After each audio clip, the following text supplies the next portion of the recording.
Well, I thought that Dr. Roberts did an excellent job of reporting on a very difficult subject. Uh, it's quite a dilemma that this task force faced to really, for the first time, face up to the problems of including ethnic minorities properly in textbooks. Could these books be changed or are they already printed? Would it be a tremendous cost to include these additions? Yes, they can be changed. There were limited numbers printed for the selection process. Now, I understand, according to the report, that some can be easily changed. Others would require major revisions. And I doubt whether in the time constraints that those requiring major revisions could be in compliance.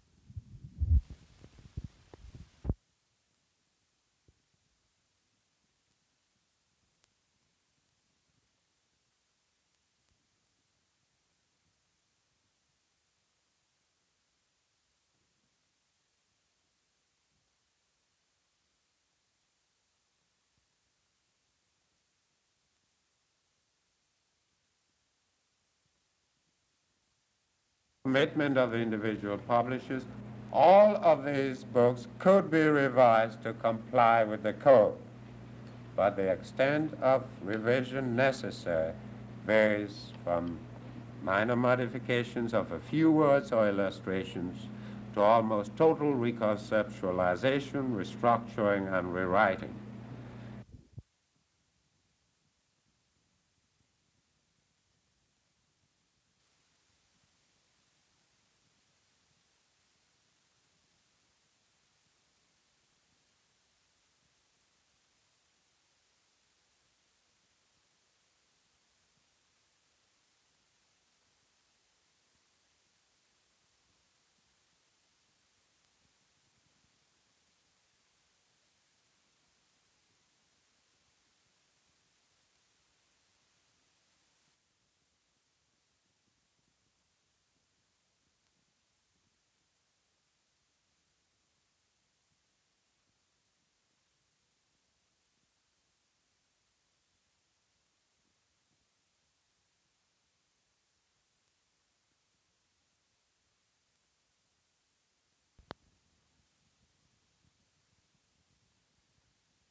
I'll just cite two. From Education Code,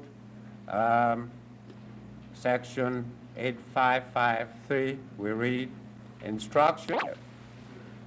Now, general commentary on the textbooks. The task force finds that the books generally reflect an absence of intellectual rigor, a superabundance of factual errors, a pervasive ethnocentrism in both framework and content, and an insensitivity to peoples of various ethnic groups, and at times, an apparent intellectual dishonesty.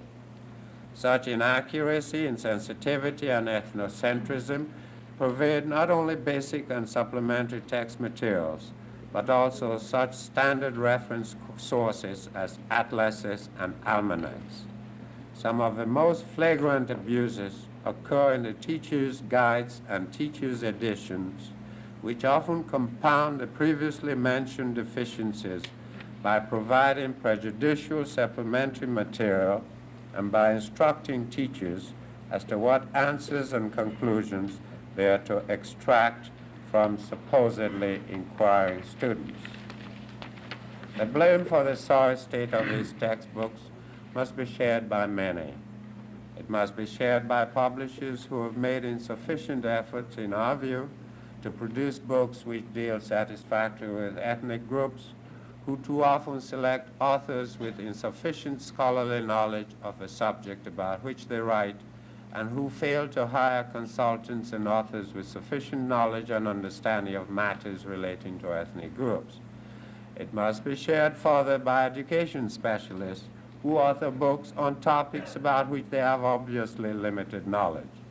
It must further be shared by scholarly authors who, though versed in the facts of their subject matter, write with a careless ethnocentrism which is offensive and injurious to those of various ethnic groups. It must be shared stereotypically.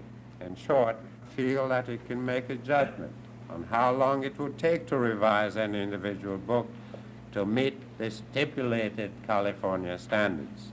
This is a matter for each publishing company based on its own dedication to the highest standards of scholarship and its willingness to mobilize its resources for making the necessary changes.